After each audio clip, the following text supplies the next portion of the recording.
Friends, இன்னைக்கு செம்ம சண்டை. நம்ம குட்டி பூனையை வந்து இங்கே இருங்க, நம்ம குட்டி பூனையை வந்து இந்த இருக்கு பற்றிலாம், இந்த பூனை அடிக்கி. நான் இதுக்கு சாப்பாடு செப்பரேட்டாக வச்சுருக்கேன் தூரமாக. அப்படியே நம்ம பூனையை அடிக்கி. இந்த பூனை அப்புறம் இந்த பூனை, இந்த 2 பூனை வந்து நம்ம பூனையை போட்டு அடி. பயந்து போய் உட்காந்துருக்கு என் பக்கத்தில். அதுக்கு வீடு கொடுத்துருந்தேன், அந்த வீட்டுக்குள்ளே போய் அடிக்கி. ஐயோ பாவம், என்ன செய்ய?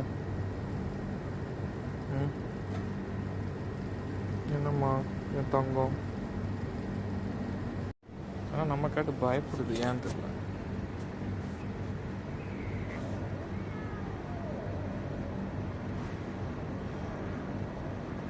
தண்ணி குடிக்கதான் இருந்தது, ஆனால் இது ஒன்றும் பண்ணலைன்னு நினைக்கிறேன்.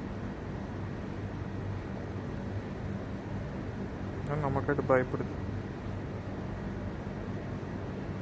இதெல்லாம் இது உள்ளே போகுது, நம்ம குட்டி கேட்டுக்கு கட்டின வீட்டுக்குள்ளே போயிட்டு வருது.